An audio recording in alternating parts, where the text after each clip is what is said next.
Hello and welcome to Me, the Wife and Wrexham AFC, a weekly podcast and YouTube channel discussing everything Wrexham from the point of view of long-term fans and brand new fans like my wife. So sit back, put your feet up, relax and let's get stuck in. Hello and welcome to episode 49 of the Me, the Wife and Wrexham AFC podcast. Hiya. Hello. What have we got coming on the show today then? So we've got a couple from Arkansas who are going to join us on the fan forum today. Ooh. We're going to take a closer look at two of the teams that we're going to be facing next season. Yep. We're going to delve into all of this week's news as well, which there's been quite a bit of news to get through. Yep. We're going to take our usual foray into the Rumour Mill to see what's been going on this week, who we've been linked with. Oh, foray. Probably quicker to say who we haven't been linked with, to be perfectly honest. And of course, we're going to finish with the quiz, which you love. You love because you're great at it. We're going to start with the shirt pre-sales from this week. Felt like the right place to start because there's been lots of talk about the pre-sales this week. So it opened on Monday for anybody that didn't know or wasn't aware. If you were living under a rock. Yes. So there was lots of issues, wasn't there? Yeah. Again, with the ordering, people getting charged for multiple shirts because one person I heard got charged 8 times. Yes, it was like 700 odd quid or dollars or whatever it is. I don't know where they were. No, this was someone in the UK. Was it? Yeah, got charged 8 times for one shirt. Yeah, so I think people are a bit miffed. People are wondering why, all the money that we've got coming in, why is our infrastructure for things like this still so poor. Terrible? The website seems to not be able to cope with the amount of traffic that's coming through. Yeah, there is that. I mean, it does seem a bit odd that we haven't invested heavily in this sort of, the right sort of setup that can deal with the amount of traffic that we've got going through it at the moment. Because, surely they know that you're going to get thousands and thousands of people logging on at the same time. Mm-hmm. I mean, one of the issues that I saw was it's obviously a pre-order. There's technically nothing there to order. There is no stock sitting in the club shop waiting for people to order. It's a pre-order. The point of a pre-order is it's basically you going, do you want one? Do you want one? Do you want one? And then going, right, that's 3. Then you go to your supplier and go, I'll have 3, please. I've got 3 pre-orders. Yeah, that's the point. Yeah. But people were getting sold out messages. It's impossible to sell out a pre-order. That's not what a pre-order is. It doesn't work like that. But the thing that I'm thinking is, obviously, they've said that the numbers of shirts that have been ordered or are in mind, because obviously nothing's been ordered yet. But what they're saying, the number that they have in mind, the number that they have in mind for the shirts is actually more than what Premier League clubs are bringing in. But if they've got that in mind and they believe that is what is good they're going to get, then surely they should be prepared for that amount of traffic hitting the site. Yeah, I mean, thank you very much to the guy who's just decided to cut his grass as we've started to do this. Yeah, it's a bit annoying. Yeah, it's lovely. Yeah, it's really professional. It's all right. Yeah thanks. So I think maybe they preempted what the amount they were going to get in. They had this figure in mind, but maybe they weren't exactly. Maybe they were going off figures from last year. But you've got to bear in mind, we've got more and more fans coming on board every single month, day, week, whatever. Yeah. So there's going to be more people, and obviously you've got more people that are born. I can't speak today. I don't know what's wrong with me. More people are being born. More people are born. So. Oh my God, you're talking rubbish. Let's move on. No, you know what I mean. Though. There's more demand for shirts. Yeah. For the younger. Oh my God. Right, I'm going to move on. Move on. So they sold 8,600. There was 8,600 pre-orders on the very first day. Yeah. That now, to me, that is a lot. Don't get me wrong, that's a lot for a League 2 club. But like you were just talking Premier League, I imagine there's Premier League clubs out there selling a lot more than 8,600 shirts on day of release. Yeah. Your Liverpools, your Man Uniteds, your Man Cities, they're selling thousands. Yeah. And I dare say they're selling a lot more than 8,000 shirts on the day of release. I don't know. I haven't got them figures. But it just doesn't seem to the level that should be crashing the site, causing all these problems. For me, it doesn't anyway. I think they had a lot of traffic from other countries as well, like Australia, the US. Yeah, but all that's that not kind a of shock, stuff. is it? It's not, no. And it's like, where are all these Americans coming from? It's No, not like, I know. we don't know that the club are going to have all of this sort of, online traffic coming to the site. But the thing is, though, and it's not like they haven't had this problem before. No, yeah, I think that's the thing that's getting people's backs up, is the fact that we've been kind of going on now for, this is like the second season, third season? What is it? Second season, or since Robin Ryan took over? It's 2.5, isn't it? Because I'm not really sure. Yeah, 2.5. But obviously, last season's probably the first kind of point where people were starting to come on board and stuff like that. So maybe. I mean, I'm not sure really. I mean, it's obviously the documentary generated the interest. The documentary which was came last August. the documentary came about after the first season. Yeah. So yeah, although there was a lot of people who were already on board by the time the documentary came out, yeah, as we can attest to with the people that we speak to, the people who've come on the fan forums, they got into Wrexham because of the documentary. So yeah, you're probably right in a way. This is the first season, but it's old problems re in their head, isn't it? But yeah, sort it out, please. It's like all the Americans, the US, the Canadians. We have to remember they're all on different time zones, so they're not necessarily going to be logging on the same time as we would in the UK. But they were. That's the issue. They were. And that's probably what they weren't thinking was going to happen. Come on. And then they were come on. Then people were just giving up and going back to bed. Do you know what I mean? So, yeah. Anyway, move on. What news? Let's talk about news. Well, there's no more season tickets. They've sold 99%, or they had a 99% renewal rate. Pretty good, isn't it? So that's amazing. I think there's a few people that are probably annoyed with that figure because they wanted a season ticket themselves. But what it does, it allows a minimum of 700 tickets to go on general sale. Now, they said general sale. I'm not 100% sure. I'm assuming they'll release to member. How are they going to release to members first? Have a cut off and then 700. They'll do what they've done all year. Last season they'll. Yeah. So the ticket price increases. The Mould Road stand, let's start with that one. So it's now going to be £25 for an adult, 20 for over 65s and under 21s, and 13 for under 18s and 9 for under 11s. Mm-hmm. The university end is going to be 23 for adults, 18 for over 65s and under 21s, 12 for under 18s and 9 for under 11s. Now, all prices are for in-person sales. Prices for buying online are £1 cheaper across the board. It's about a £3 increase per ticket. Yeah, I mean, there has been a lot of debate about the price increase because we're meant to be living in a cost of living crisis. Yeah. So £3, might be a lot of money for some people. People are saying that they should be, making allowances for those people who can't necessarily afford tickets, who would worry about getting to football games and stuff like that. They want to know what the club's doing to, make allowances for those people. And it's a difficult one. It is a difficult one because, yeah, I mean, we are living in a cost of living crisis, but it's like, it depends how important. It's really, you could go down a rabbit hole with this, and you could kind of say, well, if you haven't got the money, don't go. But then on the other hand, that's not fair. Yeah, it's one of them where you go £3. £3 to me, I think it's an acceptable price rise, if I'm being completely honest.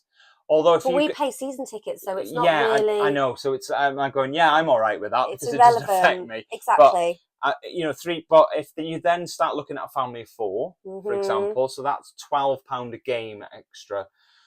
If you've got 23 home games in a season, My maths isn't that good, but let's say that's sort of somewhere between £250 and £300 per the season extra for a family of 4. It's a lot. Which it is a lot, but then you could sort of argue, well, that is spread across a period of time. So you've got, it's one of them. Look, information only. That this is what's happening. It's £3. We don't set the prices. Nothing to do with us. We wouldn't increase it at all if we were in charge. Just so you know, I would, because we're awesome. So I'd charge an extra tenner. I would. No, I'm only joking. But I think it was an inevitable. Yeah. You can't. We've been watching National League for all these years. We've taken a step up back into the EFL to the next tier in football. A price rise is just natural. It's what's going to happen. Price rises are happening all over the place.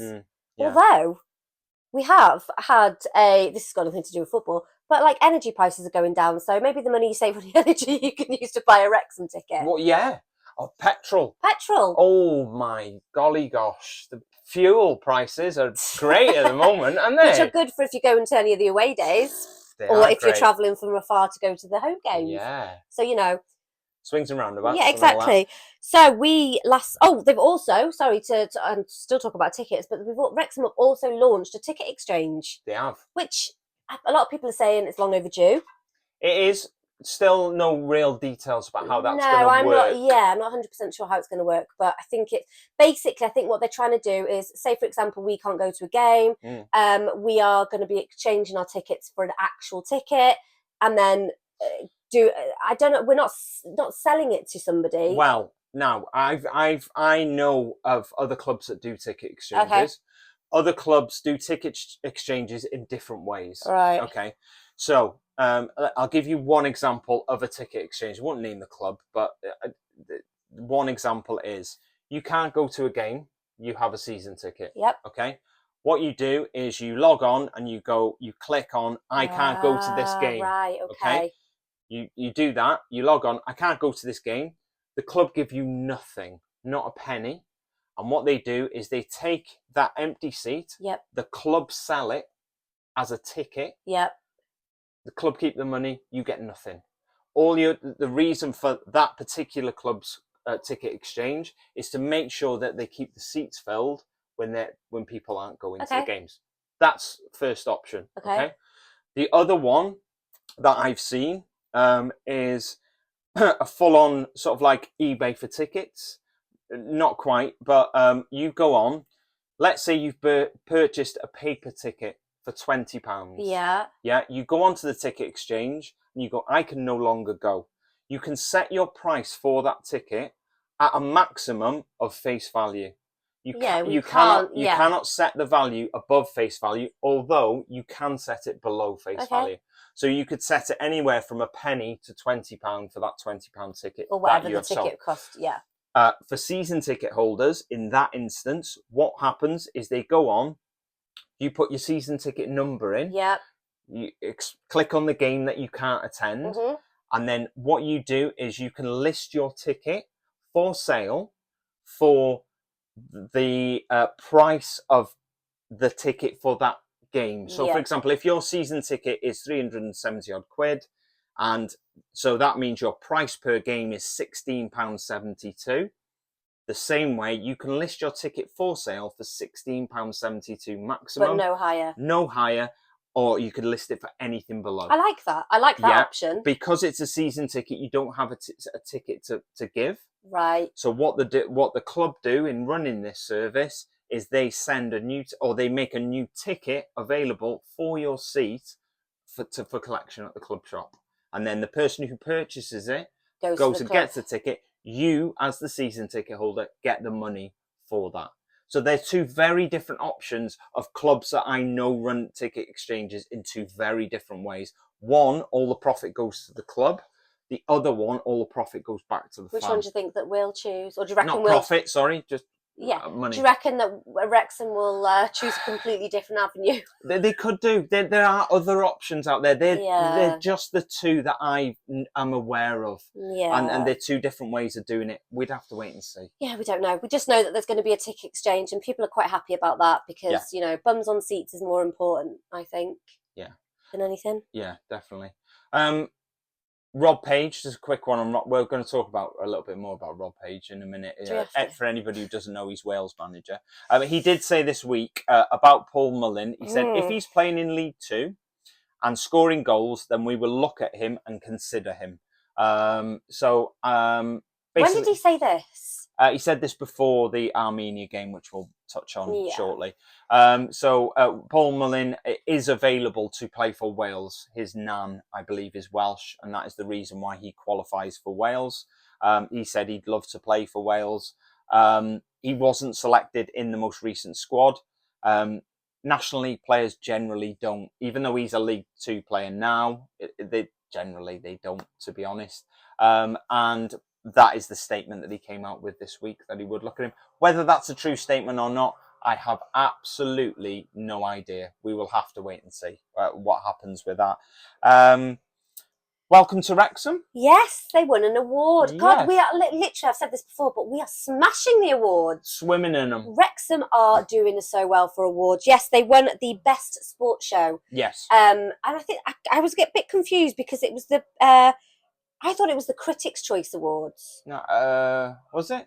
I don't know. I'm confused. They have so many awards in America. I don't know. Because I think they have a Critics' Choice Award at the beginning of the year in America. Yeah. But then they have a Critics' Choice Real TV Award, which is what this is for. No idea. It was basically, they had the show, or whatever you want to call it, the award ceremony on Thursday in Los Angeles, and we won. Well, I say we. Wrexham AFC won the best sports show. Oh, I thought it was the People's Choice. I don't know. I'm not sure. Yeah. I can't remember. I did do a post on it, but I can't remember what it said. So. Quick one on our turnover. Fleur she was at an event and they were talking about women in business at this event. And basically she has released info at this event that our turnover has increased from 2.5 million all the way up to 20 million since Rob and Ryan took over. Wow. This is what Ryan's put in his notes. Turnover's risen from 2.5 million to 20 million in the Tob and Ryan era. I don't know who Tob is. It's just a little mistake. I don't know who Tob is. But we had a chat about this, didn't we? And I've made it very clear. Turnover is for show, profit is for dough. So turnover's fine. It's all well and good. But if you're buying something for 100 quid and you're selling it for 101, your turnover might be quite big, but your profit's not going to be very big. So I think it's more about profits than it is turnover, to be perfectly honest. But it's still good, though. Still very good. Still very good. So some more news. Yep. The team of the Emirates FA Cup team of the season has been voted for by fans. Yeah. And our very own Paul Mullin and Ben Tozer made it into the cut. Good. Well done to you two for that one. Very good. Very good. Along with Stones, Ortega, Holohan, Matoma, Mahrez, McAtee. All the easy names to say. Yeah. So well done, Ben and Paul. Yeah, well deserved. Well deserved. We're going to have a quick look at two clubs. We've got a fan forum coming up, so we're not going to spend loads of time on these. Two clubs we're going to look at. First one is Swindon Town. So they're 144 miles away, and they play at the County Ground, which has a capacity of just over 15,500. The away end is the Arkle stand. Lovely. And it holds 1,200 fans. Not amazing, but it is. No, that's rubbish. They play in red as well. The thing I know about Swindon is... Don't they play in stripes? No, don't think so. Oh, okay. The thing I know about Swindon is they were in the Premier League when I was a kid. So it's quite a big fall. I think a lot of teams that are not in the Premier League now were in the Premier League when we were kids. Yeah, maybe. So 93-94 season, Swindon were in the Premier League. I remember that. I think they were only in the Premier League for one season, but they've fallen Premier League, Championship, League One, the way down to League Two. And that's where they sit. They finished 10th in League Two last season on 61 points. Very middle of the road, I would say. They're managed by Michael Flynn. He's also he's also managed Walsall and Newport in League Two. Okay. And he was once linked with us. You know, when the Parky Out Brigade were in full force, Yeah. he was linked with us. Michael Flynn was. But yeah, he's at Swindon at the moment. I'm so glad we've got Parky. He's the best manager ever. So, their top scorer last season was Johnny Williams. I've heard a story about Johnny Williams. Do you want me to tell you the story about Johnny Was Williams? it about his dad? Didn't his dad beat up a Wrexham fan or something and end up in prison? I read that somewhere. No idea. I don't know that. That isn't the story I was going to tell. You're a bit shocked by that story. Yes, I was, yeah. I'm sure I read that somewhere. Johnny Williams doesn't play for Swindon anymore. He has just signed for Gillingham. Now, the story is that Johnny Williams was... he was going to sign for Bradford. Yeah. Bradford had him in a hotel in Leeds the day before he was due to have a medical. While in that hotel, he got an improved offer from Gillingham, who had bid from him previously. Sneaky. And he accepted it and then... vacated the hotel Yeah, room? phoned Bradford and said, I'm not coming. I've signed a deal with Gillingham. I wonder who will be paying for that hotel room. Yeah, I know. The news reported that we missed out on a deal for Johnny Williams. We made a last-ditch effort to sign him after he had rejected Bradford. Not true. Do not believe this story one bit, because the first that it was public that Johnny Williams wasn't going to Bradford was, by the time it came public, he was already he'd already signed for Gillingham. Yeah. So I don't believe that story one little bit. Former players who have played for Swindon, got Ben Tozer. He played 2 games for them when he was 17. Oh, yeah. Baby Tozer. Before he moved to Newcastle. And Paul Mullin scored 6 goals in 40 games for them in the 2017-2018 season. God, he absolutely smashed that for us, didn't he? Yeah, I know. I think he scored 6 goals in 1 game. Yeah. For us. The famous fans of Swindon, Willie Carson. Is Willie he still Carson? alive? I don't know. Oh, the hockey. The jockey. I was horse jockey. Yeah. Just the jockey, a hockey. Jamie Cullum. The pianoist. The pianist, or pianist, as it would be known, yes. And Daisy May Cooper. Oh my God, I would love for Daisy May Cooper to come to a game. Yes. That would be amazing. I know we wouldn't see her be in the West End, but oh my God, I love Daisy May Cooper. The other team we wanted to touch on quickly is Crawley Town. I will give you a few notes about. So they are 225 miles away from us, so a bit of a distance. Yeah. They play at Broadfield Stadium. Yes. Their capacity is a bit lower than Swindon. Theirs is 6,134. Yeah. And their away stand holds 1,600 away fans. Mad that, innit? Swindon have got twice the capacity, and we get less of an away. They also play in red. They do, yeah. So that would be a good opportunity for us to don one of our away kits. Yeah. So whether it's the black or the red, the white even. They finished 22nd on 46 points last season, so 3 points above relegation. Yes. So we almost didn't play those. Yes. Almost didn't play those. I don't know what's wrong. Seriously, their top scorer was Dom Telford. Yeah. And he scored 13 goals for them, which is quite a good number, I think. Yeah. What position does he play? Who? Dom Telford. He's striker. We got linked with him once. Oh, did we? Yeah, what a shock. I know. So they are managed by Scott Lindsay, who also managed Swindon. Yes. He left Swindon to go to Crawley. Oh. In actual fact. So that's why I put that little thing in there. And their ex-players are Tunnicliffe. I don't know, is that 94? He scored 94. Do you honestly reckon Tunnicliffe scored 94 goals for Swindon? No. He played 94 games. Oh, right, okay. In 2019 to 2022. Yeah, we bought him from Crawley. Oh, so he'll be playing his previous club. Yes. Ollie Palmer. He played 27 goals. Oh, no, he didn't. He scored 27 in 68 games, and that was in the 2018-20 to 2020. And also McAlinden, he was on loan from Wolves. Yeah, he played 2016. Only played 6 games for them, but he did have a little spell at Crawley. Yeah, I'll be honest. McAlinden's played for a lot of clubs. A lot of clubs. He pops up in quite a few of these ex-players. How old is he? 20 something. 20-something. 20-something, something. Something. I wanted to give people a few stats just about League Two. So last season we won 74% of our games. Okay. Yep. Okay. Just to give you. Next season will be 99%. To give you a benchmark for what I'm talking about. Yep. Last season, Northampton only won 50% of their games. So half of their games they won. Mm-hmm. And they were promoted from League Two to League One in third place. Okay. Bodes well. That has been the same for the last 5 seasons in League Two. Mm-hmm. 50% win rate. Depends on your draws, obviously, but a 50% win rate gets you there or thereabouts. The season before last, 50% win rate was enough to win the league. Okay. 1.6 points per game gets you to the playoffs. There or thereabouts. Obviously, every season's different. 1.8 average points per game will get you promoted.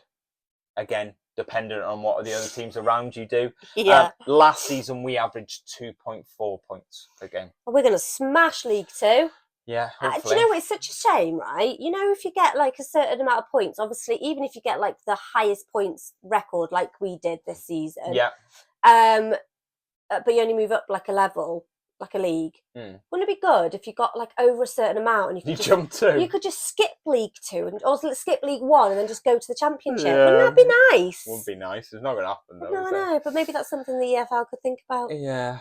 I wanted to talk. We obviously talked about Wales last week. So Wales played their first of their 2 Euro 2024 qualifiers on Friday night, just gone.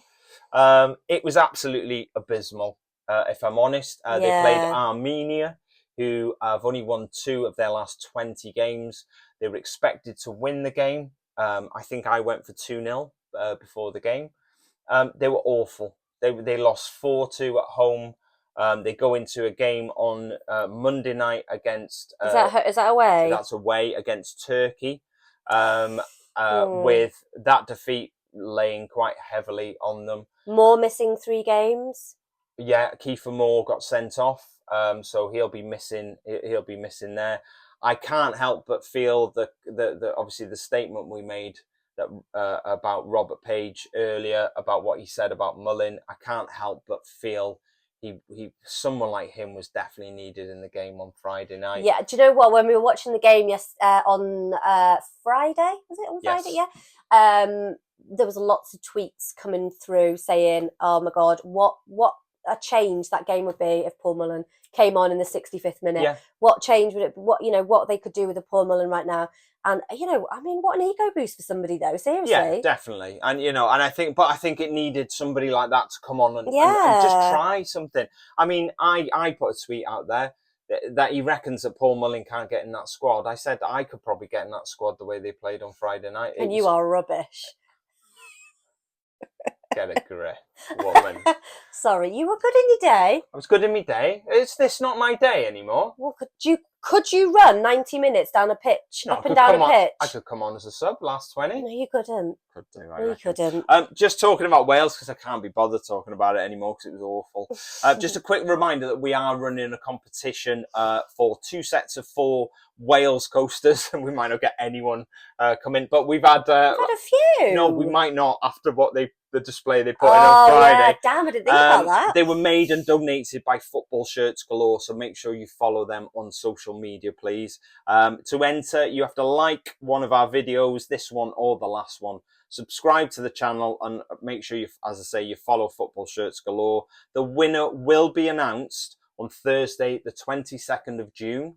All you need to do is send us a message saying, I want them Wales coasters. Fixtures are out next Thursday. The fixtures are out next Thursday. So excited. Yes, well, we're going to talk about that next week. Well, yeah, obviously. But so it's fan forum time. It is fan forum time.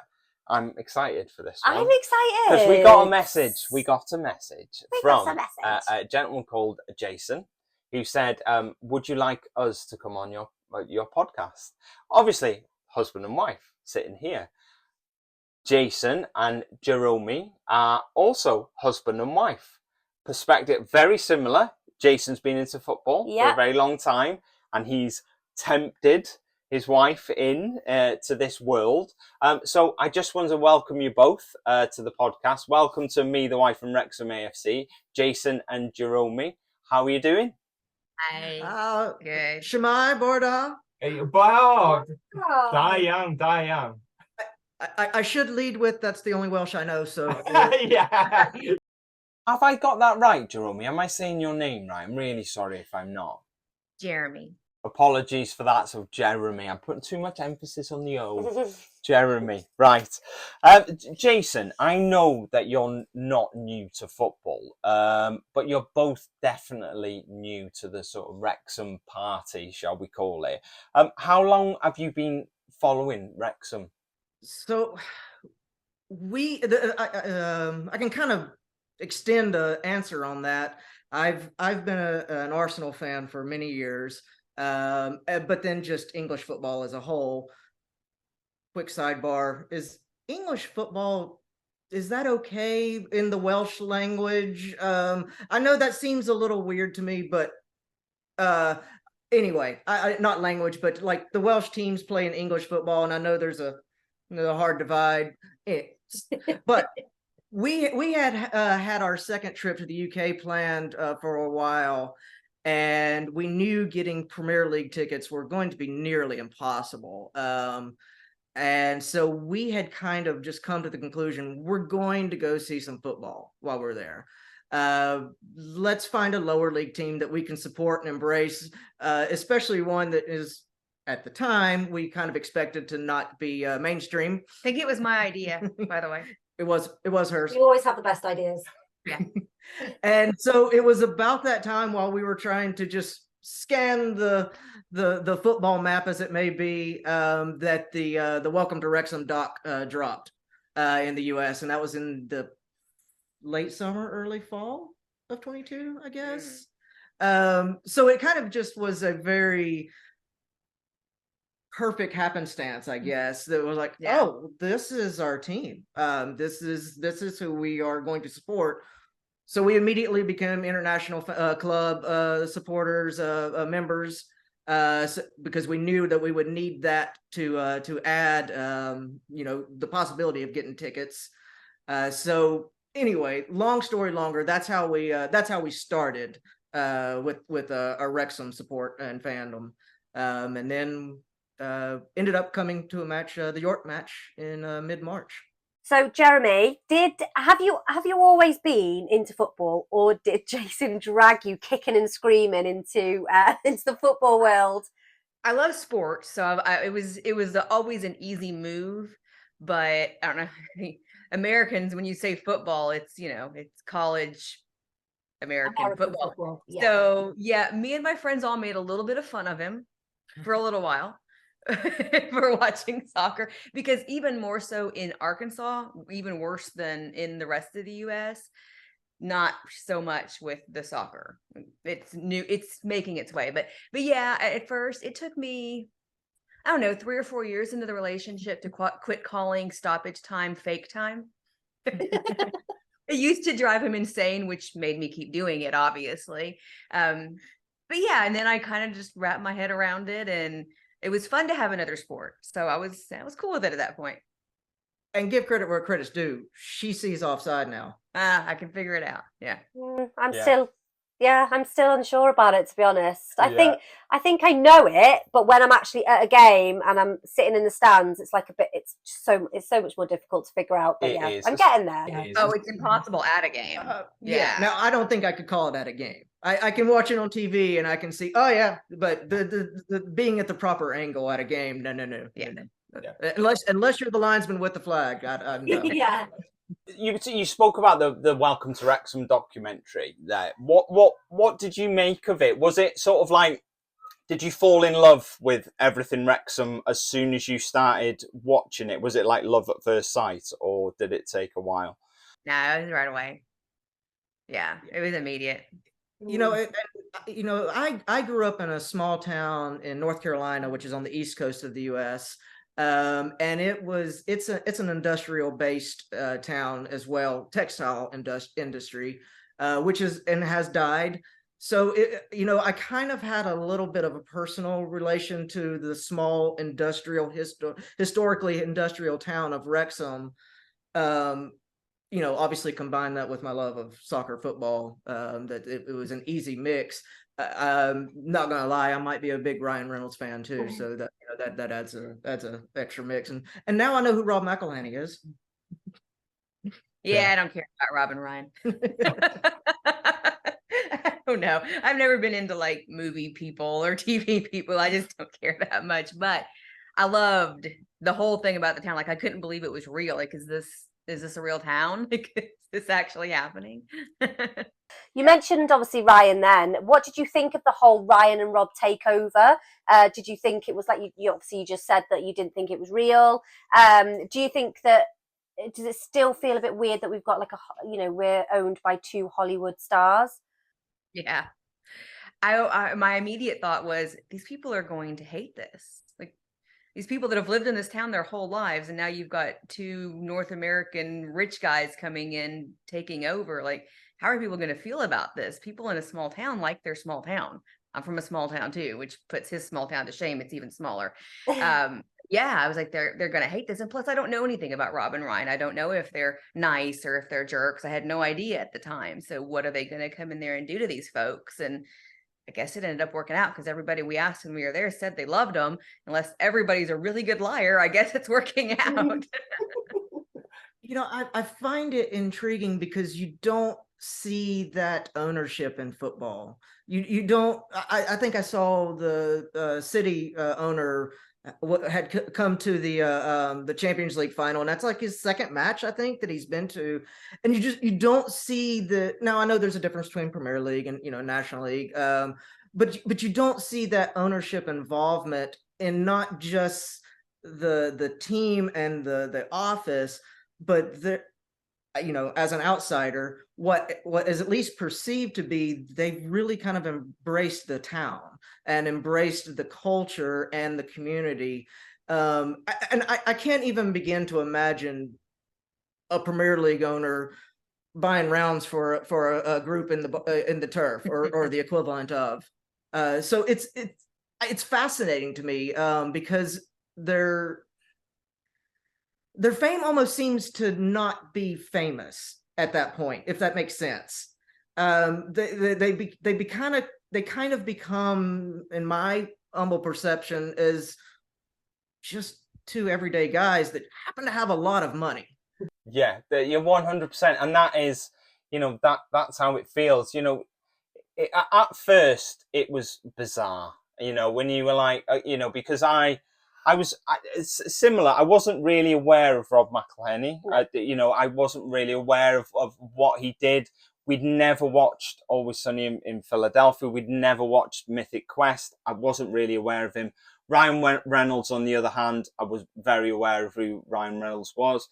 I've seen the Deadpool films. I used to watch Ryan when he was on a Pizza Place and Two Girls or something like that. Years and years and years ago. So I've been watching Ryan for years. Very aware of him. I'm very aware, even though maybe we didn't see the films he was always in, very aware he was a very big sort of film star. So when he first started coming to the games, it was odd to see him there, and then as you learn more about Rob McElhenney, you're like, you see the two of them and you're like, this is just bizarre. But it's still a little bit bizarre now, but it's sort of, I think what we found the first few games that they came to, where the pitch is in front of you, you found a lot of yours. They sit directly behind us, and we spent a lot of our time going,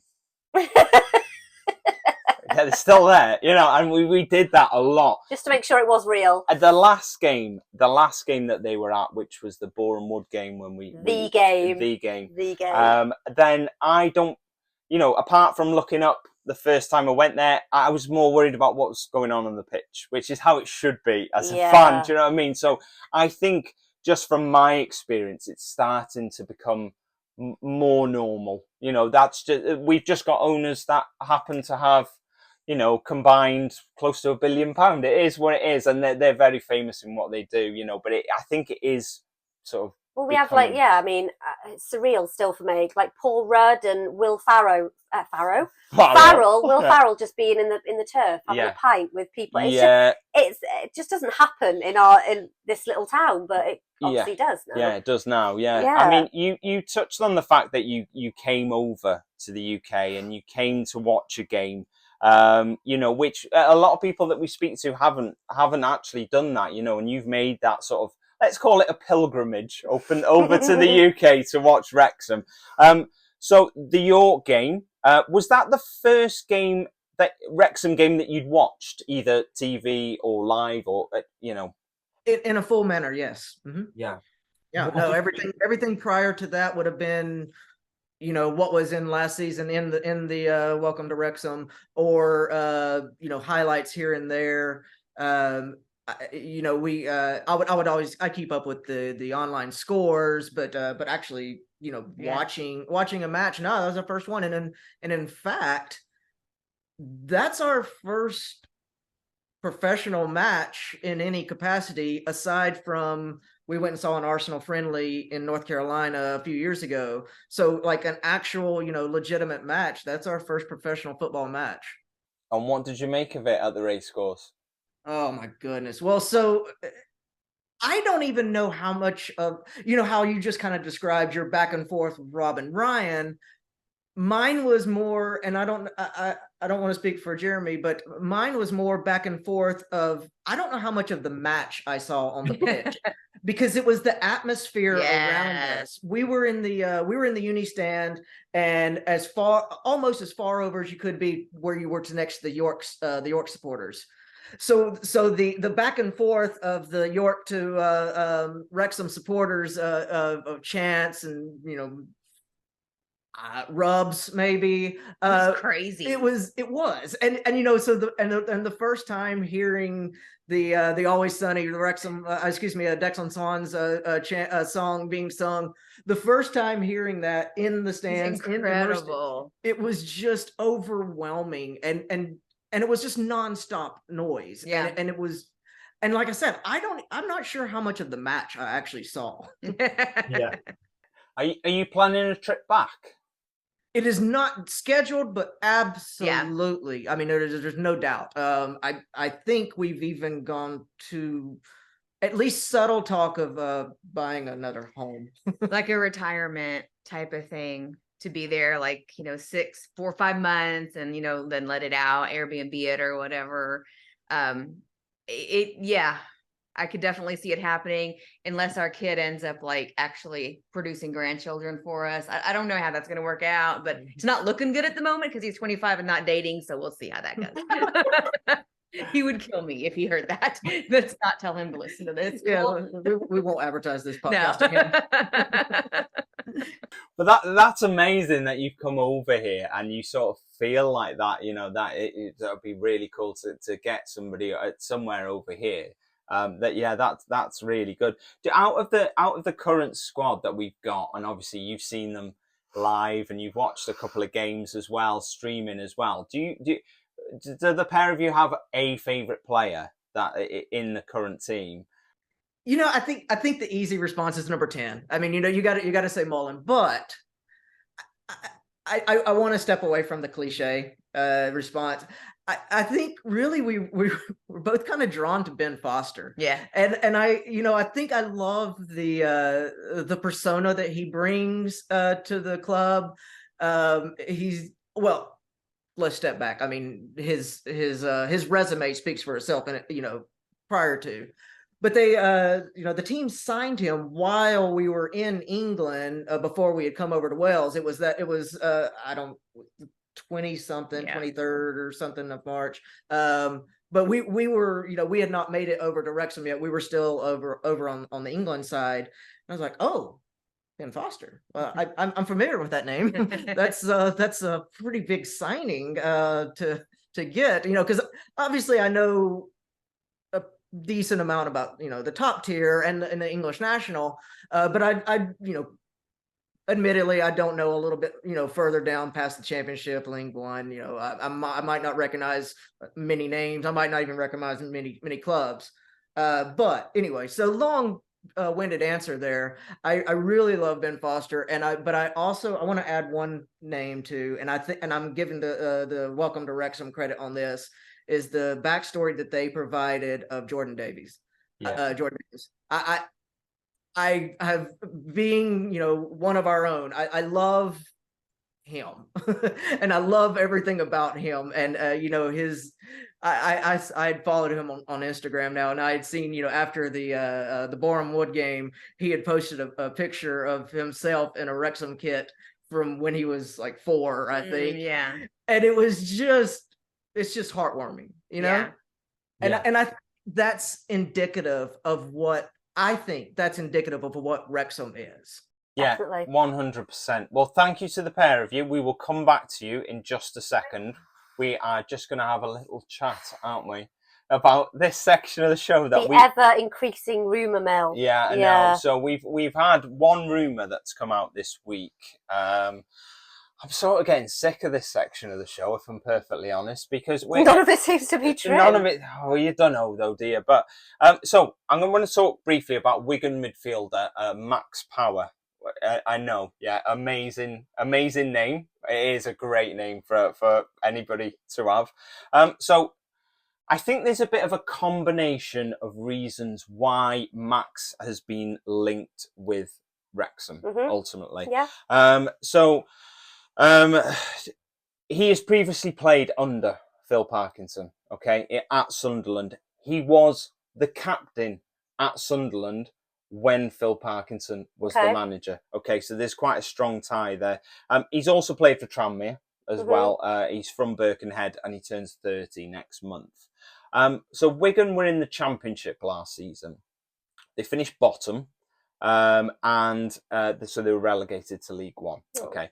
Now, in the process of that, Wigan had some major problems during the season. So on 5 different occasions, they didn't pay their players or their staff. God, this is a recurring thing, isn't it? It does, yeah. But recently they've been bought. So I think if you combine them things, Phil Parkinson knows him as a player. Yep. Phil Parkinson trusted him enough to make him the captain at that club while he was the manager for a full season. Yep. Combine that with the fact that Wigan have been in turmoil. They finished bottom of the Championship. They haven't been paying their staff or their players. I think the media very much look at a case of how many of these players are going to want to stick around at this club when they're not getting paid. Yeah. I think when you combine all of that stuff together, you've got a journalist's wet dream, really, haven't you? Because you go, right, okay, ultimately, all of this stuff combined, why wouldn't he sign for Wrexham? The reality of it is, I'm not 100% sure that he is going to feel the same way about... He might well do. He might have loved playing under Phil, and he might very well want to play under Phil again. Yeah. And he's a very strong, tenacious midfielder. I would say maybe a little bit like a Luke Young Mark II sort of thing. He's in that sort of mould. He'll run all day, doesn't mind getting stuck into challenges. I don't know. It's an odd one. Really, for me, I'm not sure how true it's going to be. That coupled with the fact that Mike Danson's bought Wigan this week. He is a Wigan-born billionaire, basically, Mike is. So they're going to start getting their wages paid. And for somebody like that, something that maybe was a story a week ago is not anymore. Is maybe not a story anymore. And maybe the journalists have gone, right, well, we put that out. Who can we go on to next? Let's move on to something else. Like I said about the Johnny Williams story, how true that is, I would say I would accredit zero truth to that story. The same as this one. We keep asking, is it the sort of player we need, a midfielder? But what do we need? I don't think... What's it? I think it might be you or my brother on our group chat. Yeah. And he said, it might be you, I can't remember, but he said that the team that we've got now was built for League One. Yeah. Yeah, Was yeah. it you? Was it? Yeah, it that was said me. that? Yeah. So it's like, if we're built for League One, do we really need any extra players? But it's always good to have strength and depth, though, isn't it? It's good to freshen up a squad as It well, is. and have competition for places. So I would be surprised if we didn't bring 2 or 3 players in. Although, if we didn't bring anyone, I'm not sure it would be a disastrous No. mistake. So how long have we got? How long's The window's only just opened, So and we've we've got until the end of August to sign players. And admittedly, the season will have started by then. And you do sort of want your players in. I know to have played a couple of weeks prior to the season starting. I think the problem you've got is bringing in new players, though, because I think we've got such a strong team and they're so well gelled together. I just think bringing in somebody from the outside, yeah, but that's how you grow, isn't it? It is, but I don't but like change. The other thing is, what players are going to want to come into a squad to sit on a bench? That's your other question. Depends how much they're offering them. That's a very good point. We're going to move on to the quiz in a second, but just to pull you guys back in, looking ahead to next season, what are your hopes for next season for the club? What do you think is going to happen for Wrexham next season? I'll assign hope and think for next season. I think League Two they win. At the very least it's a promotion to League One in the following season. Yeah. I think they're pretty much set. As Sean was mentioning, the current squad is set to just run through League Two. Really, I don't think they're going to finish with 110 points, but I think they win League Two and go straight into League One. I don't know if it's an automatic from League One to Championship. I obviously I hope for that in next season, but. I think with the 4 promotions that come out of League Two, they're in one of those. Yeah. Yes. What he said. Just for anybody who's listening who wants to come on and be part of our fan forums, please feel free to get in touch. We do have a lot of people getting in touch with us. We do. It's lovely to come on. Feel free to do it. We have got guests for the next few weeks booked, but please get in touch because spaces do open up on these unexpectedly. Yes. I will say sometimes. Yeah. If you want to get in touch with us though, Facebook, Instagram, Twitter, TikTok, or email us at me, the wife, and email us at me, the wife, and wrexhamafc@gmail.com. I told you we should make it smaller. No. I refuse. Just a quick one about Dragon Chat. It's a mental health peer support group. They run a Zoom call every Thursday for people who are struggling. And if you'd like to jump on that call, it is between 7 p.m. and 8:30. Keep an eye out on social media. Wrexham AFC post that out there. If you're struggling to find it, get in touch with us and we'll point you in the right direction. Yeah. Quiz. So, as always, it is 2 lies and 1 truth. All you guys have to do is pick out the truth from the 3 statements that I read out. So are Jeremy and Jason going to be as one, or do you want to be separate? Ooh, separate. Oh, separate. Okay. I like it. That's good. Right. Sian will always go first because I don't trust her and she might cheat and steal your answers. So Sian will always go first on that one. So this is the first one. Okay. Number 1, the new Wrexham shirt has 3 stripes on the collar. Red, green, red. Number 2, the 2 Wrexham goals nominated for the National League Goal of the Season received a combined 56.9% of the votes. Or number 3, Steve Watkin has scored more goals for Wrexham than Paul Mullin. Sian. Okay, I don't know who Steve Watkin is, so it's just 1, 2, or 3. Okay, sorry. I'm going to go 2. Number 2, so the league goals. Yeah. Okay. Jeremy. 1. 1. Jason. I don't believe it's 1 because I want to think it's red and black and white, but I'll go with Sean's on number 2. Number 2. Oh, this is a new. This is brand new. This is for the podcast. You are all wrong. We have 3 people who are wrong. So Steve Watkins scored more goals than Paul Mullin for Wrexham. The new shirt has 2 stripes, 1 red, 1 green. The 2 goals nominated for National League Goal of the Season, Wrexham goals, got 46.9% of the votes. Number 2. With his penalty save against Notts County, Ben Foster has saved at least 1 penalty every season for the last 10 seasons in a row. Number 2. Paul Mullin scored 47 goals last season, but he only managed to score 1 in the first 5 games of the campaign. Or number 3. Wrexham's game against Philadelphia Union will be played outside of Philadelphia in a city called Chester. I'm going to go with the first one. Number 1. Ben Foster save. Yeah. Jeremy? Go with 2. Number 2, so Paul Mullin. Jason?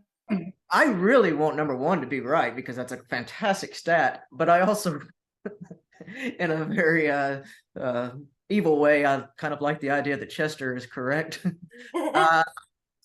I will go with the Chester. One of you's right. Well, we've all gone 1, 2, 3, haven't we? Yeah. It's Jason. It Oh, is Jason. really? They're playing in a city called Chester. So Philadelphia Union's ground, Subaru Park, is in Chester. That's disgusting. Okay, number 3. Jake Bickerstaff's squad number is 27. Ryan Barnett's squad number is 19. Or is it Bryce Hosanna's squad number is 15? Sean? What? Oh, I thought that was just one question. No, number 1. Oh, right, okay. Jake Bickerstaff, Yeah. number 27. Yeah. Number 2, Ryan Barnett is number 19. Or number 3, Bryce Hosanna is number 15. Number 1. Jake Bickerstaff, Jeremy? Go 3. 3, Jason? I'm going with Ryan. Okay, Ryan Barnett. Okay.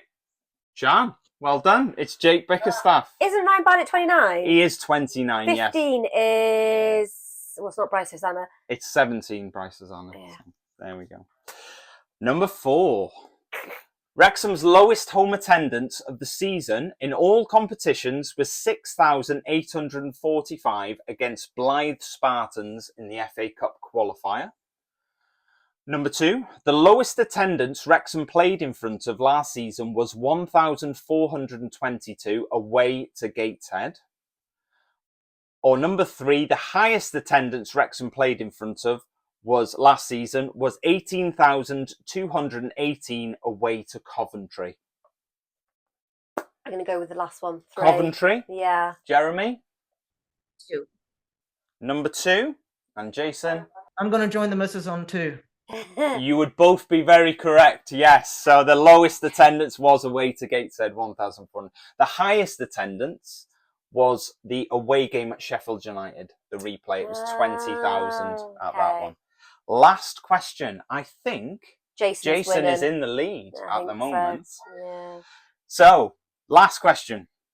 Paul Mullin won this season's FA Cup top scorer, but in 2021-22 season, Ollie Palmer finished 3rd. Number 2, Wrexham's Twitter handle is @WrexhamAFC. Or number 3, Wrexham women scored 60 goals in just 12 games last season. Number 1. Number 1, Ollie Palmer finished 3rd in the FA Cup goal scoring charts the season before last. Yeah? Yeah. Okay. Jeremy? 1. You're going with number 1? I'm going to choose the ladies with number 3. Number 3. Well, this is very unique. Are we wrong again? The ladies are correct. So that means you have all got 2 right. All of you have got 2 right. I don't have a bonus question. I'm really sorry. So Wrexham's Twitter handle is @Wrexham_AFC. I knew that. Wrexham women didn't score 60 goals in 12 games. They scored 70 goals in 12 games. So Well done to them. So guys, thank you so much for coming on this week. It's been an absolute pleasure to have you on. Thank Oh, you. thank you so much and for including us. This is awesome. It's No, been brilliant. Thank it's you been so brilliant. much. And thank you to everyone at home who's listened or watched this week, and we'll see you again next week. Bye. Bye.